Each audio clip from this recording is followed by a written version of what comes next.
Hi, hello viewers. Welcome back to my channel. Thanks for watching my all videos. So ದಯವಿಟ್ಟು ನಾ ಇದೇ ಥರ ವಿಡಿಯೋಗಳು ಮಾಡಬೇಕು ಅಂದರೆ ನಿಮ್ಮ ಎಲ್ಲ ಫ್ರೆಂಡ್ಸ್ಗಳಿಗೂ ಶೇರ್ ಮಾಡಿ ಸಬ್ಸ್ಕ್ರೈಬ್ ಮಾಡೋದಕ್ಕೆ ಹೇಳಿ. ನನ್ನ ಎಲ್ಲ ವಿಡಿಯೋಗಳನ್ನ ಲೈಕ್ಸ್ ಮಾಡಿ ಮತ್ತು ನನ್ನ ಹಳೆ ವಿಡಿಯೋಗಳನ್ನು ಸ್ವಲ್ಪ ನಿಮ್ಗೆ ಏನಾರು ಆಪ್ಷನ್ ಬೈಯಿಂಗ್ ಕಾನ್ಸೆಪ್ಟ್ ಬಗ್ಗೆ ತಿಳ್ಕೊಬೇಕಂದ್ರೆ ನನ್ನ ಲಾಜಿಕ್ಗಳನ್ನ ಎಕ್ಸ್ಪ್ಲೇನ್ ಮಾಡಿದ್ದೀನಿ ಇನಿಷಿಯಲ್ ಸ್ಟೇಜಸಲ್ಲಿ. ಸೊ ನಾನು ಹೇಗೆ ಟ್ರೇಡ್ ಮಾಡ್ತೀನಿ ಅದನ್ನು ನೀವು ತಿಳ್ಕೊಬೇಕು ಅಂದ್ರೆ ನನ್ನ ಹಳೆ ವಿಡಿಯೋಗಳನ್ನ ನೋಡಿ.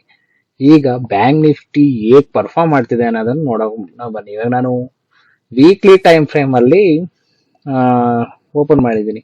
ಸೊ ನಾನು ಲಾಸ್ಟ್ ವೀಕಲ್ಲಿ ಒಂದ್ಸತಿ ಹೇಳಿದೆ. ಸೊ ಸುಮಾರು ದಿನ ಆಗಿದೆ ವಿಡಿಯೋಗಳು ಮಾಡಿ, ನಾನು ಸ್ವಲ್ಪ ಬ್ಯುಸಿ ಆಗಿ ಹೋಗಿದೆ.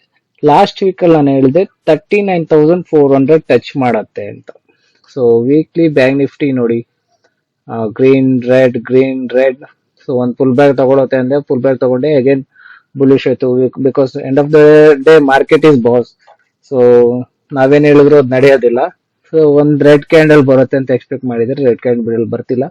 ಸೊ ಬುಲಿಶ್ ಹೋಗ್ತಾ ಇದೆ. 39,400 ಅಂತೂ ಟಚ್ ಆಗೋ ಪ್ರಾಬಿಲಿಟೀಸ್ ಎಲ್ಲ ಇದೆ. ಸೊ 39,400 ಟಚ್ ಆಗಿಲ್ಲ ಅಂದ್ರೆ ಅಟ್ಲೀಸ್ಟ್ 39 ಅಂತೂ ಫಿಕ್ಸ್ ಟಚ್ ಆಗುತ್ತೆ. ಈಗ ಆಲ್ರೆಡಿ 39, 38, 9, 32ಗೆ ವರ್ಗು ಹೋಗಿದೆ. ಸೊ ಇನ್ನೊಂದು 200 ಪಾಯಿಂಟ್ಸ್ಗೇನು ಪ್ರಾಬ್ಲಮ್ ಏನಿಲ್ಲ. ಸೊ ಪ್ರಾಬಬಿಲಿಟಿ ಹೀಗಿದೆ. ಯಾಕೆ ಅಂದ್ರೆ ಮಾರ್ಕೆಟ್ ಬುಲಿಶ್ ಝೋನ್ ಅಲ್ಲಿದೆ. ಸೊ ನಿಮ್ಗೆ ಆಲ್ರೆಡಿ ಟ್ರೆಂಡ್ ಲೈನ್ ಹಾಕಿ ತೋರಿಸಿದೆ. ಇಲ್ಲಿ ಬ್ರೇಕ್ಔಟ್ ಆಗಿದೆ. ಸೊ ಬ್ರೇಕ್ಔಟ್ ಆಗಿದ್ದು ಮೀನ್ಸ್ ನಿಮ್ಗೆ ಗೊತ್ತಲ್ಲ, ಒಂದ್ಸತಿ ಟ್ರೆಂಡ್ ಬ್ರೇಕ್ ಆದ್ರೆ ಡೈರೆಕ್ಷನ್ ಚೇಂಜ್ ಆಗುತ್ತೆ. ಅಗೇನ್ ಇಲ್ಲೊಂದು ಪುಲ್ ಬ್ಯಾಕ್ ಬಂದು ಇದೇ ತರ ಪ್ಯಾಟರ್ನ್ ಮಾಡ್ಕೊಂಡು ಬುಲಿಶ್ ಸೈಡ್ ಹೋಗೋ ಚಾನ್ಸಸ್ ಎಲ್ಲ ಇದೆ. ಸೊ ಇದು ಮೇಜರ್ ರೆಸಿಸ್ಟೆನ್ಸ್. ಅದನ್ನು ಕ್ರಾಸ್ ಮಾಡಾದ್ಮೇಲೆ ಫುಲ್ ರ್ಯಾಲಿ ಪ್ರಾಬಬಿಲಿಟಿ ಜಾಸ್ತಿ. ಸೊ ಸದ್ಯಕ್ಕೆ ವೀಕ್ಲಿ ಹೋಯ್ತು. ಸೊ ನಮ್ಮ ಡೈಲಿ ಟೈಮ್ ಫ್ರೇಮ್ ನೋಡೋಕೆ ಹೋದ್ರೆ ಡೈಲಿ ಟೈಮ್ ಫ್ರೇಮ್ ಬುಲ್ಲಿಶ್ ಇದೆ. ಸೊ ಪ್ರಾಬಬಿಲಿಟಿ ಇವತ್ತು ನೋಡಿ ಗ್ಯಾಪ್ ಅಪ್ ಆಗಿದೆ. ಗ್ಯಾಪ್ ಅಪ್ ಆಗಿ ಅಗೇನ್ 1 ಡೇ 2 ಡೇ ಹಿಂದೆ ಮುಂದೆ ಆಗತ್ತೆ. ಸೊ ಬುಲ್ಲಿಶ್ ಝೋನ್ ಅಂತೂ ಇದೆ. ಇವಾಗ ಈಗ ನೋಡಿ ಟ್ರೆಂಡ್ ಲೈನ್ ಹೇಗೆ ರೆಸ್ಪೆಕ್ಟ್ ಮಾಡ್ತಾ ಇದೆ. ಎಕ್ಸಾಕ್ಟ್ ಆಗಿ ಇಲ್ಲಿಂದ ಸಾರಿ ಇಲ್ಲಿಂದ ತಗೊಂಡ್ರೆ ಇಲ್ಲಿ ಬಂದು ಟಚ್ ಆಗಿದೆ. ಅಗೇನ್ ಇಲ್ಲಿ ಒಂದ್ಸತಿ ರಿಟ್ರೆಸ್ ಆಗಿದೆ. ಅಗೇನ್ ಇಲ್ಲಿ ಗ್ರೀನ್ ಕ್ಯಾಂಡಲ್ ಕ್ರಿಯೇಟ್ ಆಗಿದೆ, ಜಂಪ್ ಅಪ್ ಆಗಿದೆ, ಚಾನೆಲ್ ಪ್ಯಾಟರ್ನ್ ತರ ಹೋಗ್ತಾ ಇದೆ. ಸೊ ಇದು ಟ್ರೆಂಡ್ ರೆಸ್ಪೆಕ್ಟ್ ಮಾಡ್ತಾ ಇದೆ, ಚಾನೆಲ್ ಪ್ಯಾಟರ್ನ್ ತರ. ಸೊ ಹೀಗೆ ಸ್ಕ್ವೀಸ್ ಆಗ್ತಾ ಇದೆ. ಸೊ ಇಫ್ ಇನ್ ಕೇಸ್ ಇದು ಬ್ರೇಕ್ ಆಯ್ತು ಅಂದ್ರೆ ಇದ್ರ ಮೇಲ್ಗಡೆನುವೆ ರೇಂಜ್ ಕ್ರಿಯೇಟ್ ಮಾಡ್ಕೊಂಡು ಹೋಗುತ್ತೆ. ಸೊ ಸದ್ಯಕ್ಕೆ ಶಾರ್ಟ್ ಟರ್ಮ್ ನಾಳೆ ಏನ್ ಪ್ರಾಬಬಿಲಿಟಿ. ಸೊ ಇದು ಮಾರ್ಕೆಟ್ ಅಂತ ಬುಲಿಶ್ ಟರ್ನ್ಔಟ್ ಆಗ್ಬಿಟ್ಟಿದೆ. ಈಗ ನೋಡಿ ನೀವು ಮಂತ್ಲಿ ಟೈಮ್ ಫ್ರೇಮ್ ಅಲ್ಲಿ ನೋಡಿದ್ರು ಮಂತ್ಲಿನುವೆ ಕೂಡ ನಿಮಗೆ ಬುಲಿಶ್ ಎಣ್ಣೆ ತೋರಿಸ್ತದೆ. ಈಗ ನೋಡಿ ಮಾರ್ಕೆಟ್ ರೇಂಜ್ ಹೀಗಿದೆ. ಮಾರ್ಕೆಟ್ ಒಂದು ವಾರಲ್ಲಿ ಕ್ರಾಶ್ ಆಗಿತ್ತು, ಹಿಂಗ್ ಝೂಮ್ ಬಂತು, ಒಂದ್ ರಿಟ್ರೆಸ್ ಬಂತು, ಬುಲಿಶ್ ಹೋಗ್ತದೆ. ಸೊ ನೀವು ಹೇಗ್ ಡೈಲಿ ಟೈಮ್ ಫ್ರೇಮ್ ಅಲ್ಲಿ ಎಲ್ಲ ಹೇಗ್ ನೋಡ್ತಿರೋ ಸೇಮ್ ಲಾಜಿಕ್. ಈಗ ಇದು ಬುಲಿಶ್ ಝೋನ್ ಆಗುತ್ತೆ ಯಾವಾಗ ಇದ್ರ ಹೈ ಕ್ರಿಯೇಟ್ ಮಾಡ್ಕೊಂಡು ಹೋಗುತ್ತಲ್ಲ ಅವಾಗ. ಹೇಗೇನ್ ರಿಟ್ರೆಸ್ಮೆಂಟ್ ತಗೊಳುತ್ತೆ, ಬಟ್ ಅಷ್ಟು ಈಸಿಯಾಗಿ ಆಗೋದಿಲ್ಲ. ಸ್ವಲ್ಪ ಬೇರೆ ರೀತಿ ಇರುತ್ತೆ. ಸೊ ಪ್ಯಾಟರ್ನ್ ಸ್ವಲ್ಪ ಡಿಫ್ರೆಂಟ್ ಇರುತ್ತೆ. ಬಿಕಾಸ್ ಟೈಮ್ ಫ್ರೇಮ್ಸ್ ಯೂಸ್ ಇರೋದ್ರಿಂದ, ಲಾಂಗರ್ ರನ್ ಇರೋದ್ರಿಂದ, ಸೊ ಟೈಮ್ ಫ್ರೇಮ್ ಪ್ರಕಾರ ಅದನ್ನು ವರ್ಕ್ ಆಗುತ್ತೆ. ಸೊ ಇನ್ನೊಂದ್ ಸ್ವಲ್ಪ ತಿಂಗಳು ಹೀಗೆ ಹೋಗಿ ಇನ್ನೊಂದು ವರ್ಷ. ಸೊ ಇದೆಲ್ಲ ತಿಂಗಳುಗಟ್ಟಲೆ ಲೆಕ್ಕ ಇದೆ ಆಲ್ಮೋಸ್ಟ್. ಸೊ ಸ್ವಲ್ಪ ತಿಂಗಳುಗಟ್ಟಲೆ ಅದು ಮೂಮೆಂಟಮ್ ಆಗಿ ಮತ್ತೆ ಇನ್ನೊಂದು 3 to 6 ಮಂತ್ ಅಲ್ಲಿ ಮತ್ತೆ ಪುಲ್ ಬ್ಯಾಕ್ ಬರ್ಬೋದು. ಅಗೇನ್ ಮೇಲೂ ಹೋಗ್ಬೋದು, ಇಲ್ಲ ಇದು ಬ್ರೇಕ್ಔಟ್ ಕೊಟ್ಟು ಝೂಮ್ ಆಗು ಹೋಗ್ಬೋದು. ಸುಮಾರು ಜನ ಮೊದಲು ಲಾಸ್ಟ್ ಒಂದು 6 ಮಂತ್ ಬ್ಯಾಕ್ ಎಲ್ಲ ಹೇಳಿರೋ ಪ್ರಕಾರ 50,000 55,000 ಎಲ್ಲ ಕ್ರಾಸ್ ಆಗುತ್ತೆ, 60,000 ಟಚ್ ಆಗುತ್ತೆ ಅಂತಲೇ ಆಲ್ರೆಡಿ ಎಲ್ಲ ಹೇಳ್ಬಿಟ್ಟಿದ್ದಾರೆ ಟೆಕ್ನಿಕಲ್ ಅನಾಲಿಸಿಸ್ ಪ್ರಕಾರ. ಸೊ ಅದು ಕೂಡ ಆಗ್ಬೋದು. ಮಾರ್ಕೆಟ್ ಡಿಸೈಡ್ ಮಾಡಬೇಕು. ಸದ್ಯಕ್ಕೆ ನಾವು ಒಂದು 15 ಮಿನಿಟ್ಸ್ ಟೈಮ್ ಫ್ರೇಮ್ ಹಾಕಿ ಇಂಟ್ರಾಡೇ ಪ್ಲಾನ್ ಬಗ್ಗೆ ಮಾಡೋಣ. ಸೊ ಅಲ್ಲಿವರೆಗೂ ಹೋಗೋದು ಬೇಡ. ಬ್ಯಾಂಕ್ ನಿಫ್ಟಿಗೆ ಯಾರು ಅಷ್ಟೊಂದು ಇನ್ವೆಸ್ಟ್ ಮಾಡಲ್ಲ ಲಾಂಗರ್ ರನ್ಗೆ. ಸೊ ನಾಳೆ ಕತೆ ಏನಂದ್ರೆ ಮಾರ್ಕೆಟ್ ಬುಲ್ಲಿಶ್ ಇದೆ. ಸೊ ಝೋನ್ ಇವತ್ತು ಮಾರ್ಕೆಟ್ ಬ್ರೇಕ್ಔಟ್ ಆಗಿ ಝೂಮ್ ಹೋಗಿ ಇಲ್ಲ ಸೈಡ್ ವೇಸ್ ಓಡಾಡ್ಕೊಂಡಿದೆ. ಸೊ ರೇಂಜ್ ಕ್ರಿಯೇಟ್ ಆಗಿದೆ ಎಂಡ್ ಆಫ್ ದ ಡೇ. ಈ ರೇಂಜ್ ಏನಂದ್ರೆ ನಾಳೆ ಇಫ್ ಇನ್ ಕೇಸ್ ಇಲ್ಲಿ ಕ್ರಾಸ್ ಆಯ್ತು ಅಂದ್ರೆ ನಮ್ಗೆ ಕನ್ಫರ್ಮೇಶನ್ ಝೋನ್, ಇಲ್ಲಿ ನಾವು ಸೆಲ್ ಮಾಡ್ಬೋದು. ಸೆಲ್ ಮಾಡಿದ್ರೆ ಇದು ಮ್ಯಾಕ್ಸಿಮಮ್ ಗ್ಯಾಪ್ ಅಪ್ ಕವರ್ ಮಾಡೋದಕ್ಕೆ ಟ್ರೈ ಮಾಡುತ್ತೆ. ಮೀನ್ಸ್ ಇದೇನ್ ಗ್ಯಾಪ್ ಅಪ್ ಆಗಿದೆ ಗ್ಯಾಪ್ ನ ಫಿಲ್ ಮಾಡಕ್ ಟ್ರೈ ಮಾಡುತ್ತೆ, ಇಲ್ಲ ಈ ಟ್ರೆಂಡ್ ಲೈನ್ ನ ರೆಸ್ಪೆಕ್ಟ್ ಮಾಡಿ ಮೇಲ್ಗಡೆ ಹೋಗೋ ಚಾನ್ಸಸ್ ಇರುತ್ತೆ. ಸೊ ಸಪೋಸ್ ಮೇಲ್ಗಡೆ ಕ್ಲೋಸ್ ಆದ್ರೆ, if in case flat open ಆದ್ರೆ, ನನ್ನ ಪ್ರಾಬಬಿಲಿಟಿ ಹೇಳ್ತದೆ ಫ್ಲಾಟ್ ಗ್ಯಾಪ್ ಅಪ್ ಆದ್ರೂ ಇದರಿಂದ ಮೇಲ್ಗಡೆ ಹೋಗೋ ಸಾಧ್ಯತೆ ಇರುತ್ತೆ. ಇಲ್ಲಿಂದ ಒಂದು ಕ್ಯಾಂಡಲ್ ಕ್ರಿಯೇಟ್ ಆಯ್ತು ಅಂದ್ರೆ ಇದ್ರ ಹೈ ಮೇಲೆ ನಾವು ಎಂಟ್ರಿ ಆಗಿ ಲೋಗೆ ಸ್ಟಾಪ್ ಲಾಸ್ ಇಟ್ಟು ಕೂಡ್ಬೋದು. ಒಂದು 50 ಪಾಯಿಂಟ್ಸ್ ರಿಸ್ಕ್ ಇಟ್ರೆ ಏನು ತೊಂದರೆ ಏನಿಲ್ಲ. ಒಂದು 200 ಪಾಯಿಂಟ್ಸ್ ಅಂತೂ ಕನ್ಫರ್ಮ್ ಆಗೇ ಓಡುತ್ತೆ.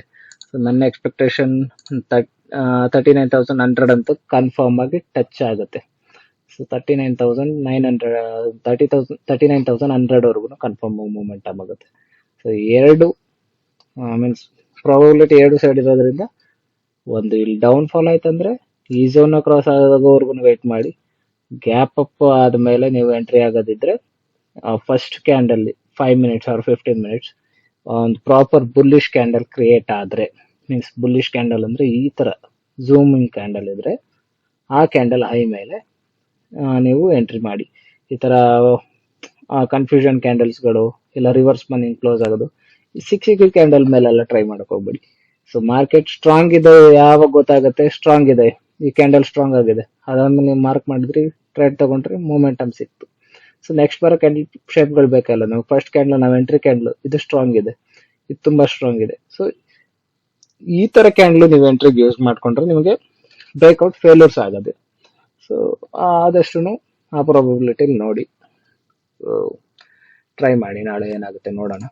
ಸೊ ಸದ್ಯಕ್ಕೆ ನಾನು ಬೈಯಿಂಗ್ ಸ್ಟೇಟಸ್ ಏನು ಅಪ್ಡೇಟ್ ಏನು ಮಾಡ್ತಾ ಇಲ್ಲ, ಯಾಕೆಂದ್ರೆ ನನಗೆ ಬೋರ್ ಆಗೋಗಿದೆ. ಬಿಕಾಸ್ ನಾನು ಹೇಳ್ತಾನೆ ಇರ್ತೀನಿ, ಸೊ ಟ್ರೇಡ್ಸ್ ನಾನು ನಿಮ್ಗೆ ಸ್ಟೆಪ್ ಬೈ ಸ್ಟೆಪ್ ತೋರಿಸ್ತಾ ಇದ್ದೀನಿ. It's long journey. ಮೀನ್ಸ್ ನಾಳೆಗೆ ಆಗೋದು ಇನ್ನೊಂದಿನಕ್ಕೆ ಆಗೋ ತರ ಅಲ್ಲ ಅದು. ಸೊ ಟೈಮ್ ತಗೊಳುತ್ತೆ. ಈಗ ನೋಡಿ, ನಾನು ಒಂದು ಆಗಸ್ಟ್ ಫಸ್ಟ್ ಇಂದ ನಾನು ಎಕ್ಸ್ಪ್ಲೇನ್ ಮಾಡ್ತೀನಿ. ಆಗಸ್ಟ್ ಫಸ್ಟ್ ನಾನು 12 ಪಾಯಿಂಟ್ಸ್ಗೆ ಲಾಸ್ ಮಾಡ್ಕೊಂಡೆ. ಸೆಕೆಂಡ್ 50 ಪಾಯಿಂಟ್ಸ್ ಗೇನು, ಅದ್ರ ನೆಕ್ಸ್ಟ್ 5.98 ಗೇನು, 169 ಪಾಯಿಂಟ್ಸ್ ಫೋರ್ತ್ ನನಗೆ ಪ್ರಾಫಿಟ್ ಆಯ್ತು. ಒಂದು ಹ್ಯೂಜ್ ಫಾಲ್ ತರ ಆಯ್ತು ಮಾರ್ಕೆಟ್. ಸೊ ಯಾವುದು ಫೋರ್ತ್ ಈ ತರ ಝೂಮಿಂಗ್ ಆಗಿ ಬಿತ್ತು. ಝೂಮಿಂಗ್ ಆಗಿ ಬಿದ್ದಾಗ ಒಂದು ಟ್ರೇಡ್ ಸಿಕ್ತು. ಅಗೇನ್ ಇಲ್ಲಿ ಮಾರ್ಕೊಂಡು ರೀ ಎಂಟ್ರಿ ಆಗಿ 2-3 ಟೈಮ್ಸ್ ರೀ ಎಂಟ್ರಿ ತಗೊಂಡೆ. ಒಳ್ಳೆ ಪ್ರಾಫಿಟ್ ಆಯ್ತು ಅವತ್ತು. 169 ಪಾಯಿಂಟ್ಸ್ ಹತ್ತತ್ರ 250 ಪಾಯಿಂಟ್ಸ್ ಟು 12 ಪಾಯಿಂಟ್ಸ್ ವರೆಗೂ ಬಂತು. ಅಗೇನ್ ಟ್ರೈ ಮಾಡಿದೆ, ಒಂದು ಸ್ಟಾಪ್ ಲಾಸ್ ಹೊಡೆದು 169 ಪಾಯಿಂಟ್ಸ್ ಕರ್ಕೊಂಡ್ಬಂದು ನಿಲ್ಲಿಸ್ತು. Again 8th 26 points minus. 10th ನಿನ್ನೆ 92 ಪಾಯಿಂಟ್ಸ್ ನೆಗೆಟಿವ್ ಆಯ್ತು. ಇವತ್ತು 92 ಮೀನ್ಸ್ 91.64 ಪಾಯಿಂಟ್ಸ್ ವಾಪಸ್ ಬಂತು. ಮಾರ್ಕೆಟ್ ಒಂದೊಂದ್ ಕಡೆ ಬ್ರೂಟಲ್ ಆಗಿರುತ್ತೆ, ವರ್ಸ್ಟ್ ಆಗಿ ಹೊಡೆದಾಕ್ಬಿಡುತ್ತೆ. ವರ್ಸ್ಟ್ ಆದ್ಮೇಲೆ ಕನ್ಸರ್ನ್ ಆದ್ಮೇಲೆ ರಿಟರ್ನ್ ಕೊಡುತ್ತೆ. ಸೊ ಓವರ್ ಆಲ್ 1326 ಪಾಯಿಂಟ್ಸ್ ನಾನು ಗೇನ್ ಮಾಡಿರೋದು ಇಲ್ಲಿವರೆಗೂ. ಸೊ ಈಕ್ವಿಟಿ ಕರ್ವ್ ಹೇಗೆ ಓಡ್ತಾ ಇದೆ? ಈಕ್ವಿಟಿ ಕರ್ವ್ ನೀವು ನೋಡಕ್ ಹೋದ್ರೆ ನಾನು ಚೇಂಜ್ ಮಾಡಿಲ್ಲ. Equity curve okay, selected data selected ಅಷ್ಟು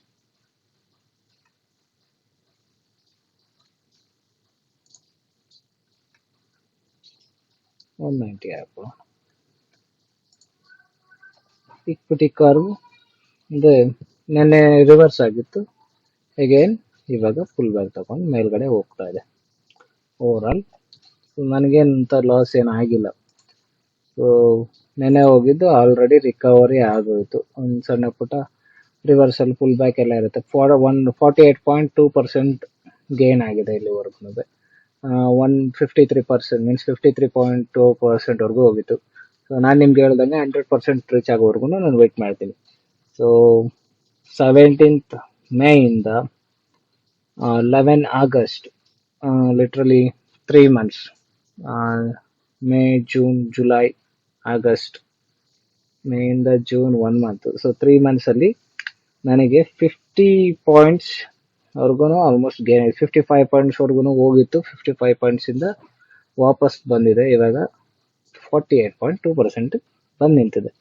ಸೊ ನೋಡೋಣ ಇದು ಯಾವಾಗ 100 ಪಾಯಿಂಟ್ಸ್ ರೀಚ್ ಆಗುತ್ತೆ. ಸೊ ನನ್ಗೆ ಎಕ್ಸ್ಪೆಕ್ಟೇಷನ್ಸ್ ಪ್ರಕಾರ ವಿತಿನ್ 6 ಮಂತ್ ಒಳಗಡೆ ಆಗ್ಬೇಕು ಅಂತ. ಸೊ ಆದ್ರೆ ತುಂಬಾ ಒಳ್ಳೇದು. ನೋಡೋಣ. Thanks for watching. ಯಾವ್ದಾರ ಎಜುಕೇಶನ್ ವಿಡಿಯೋಸ್ ಬಿಡ್ತೀನಿ ನಾಳೆ ಇಲ್ಲ Saturday. So keep watching for that. See you. Bye bye. So ನಾನು ನಿಮ್ಮ ಹತ್ರ ಕೇಳ್ಕೊಂಡಂಗೆನೆ ದಯವಿಟ್ಟು ನಿಮ್ಮ ಫ್ರೆಂಡ್ಸ್ಗಳಿಗೆಲ್ಲ ಶೇರ್ ಮಾಡಿ. ಸೊ ಅವರು ಸಬ್ಸ್ಕ್ರೈಬ್ ಮಾಡೋದಕ್ಕೆ ಹೇಳಿ, ನನ್ನ ಎಲ್ಲ ವಿಡಿಯೋಗಳನ್ನ ನೋಡೋದಕ್ಕೆ ಹೇಳಿ. ಸೊ ನಾನೇನು ಎಜುಕೇಶನಲ್ ಇವಾಗ ಬೇಸಿಕ್ಸ್ ಆಫ್ ಆಪ್ಷನ್ಸ್ ಮತ್ತೆ ಕೆಲವು ಅದರ್ ವಿಡಿಯೋಸ್ ಇವಾಗ ಸ್ಟ್ರಾಟಜೀಸ್ ಒಂದು ಹೇಳ್ಬಿಟ್ಟಿದ್ದೀನಿ.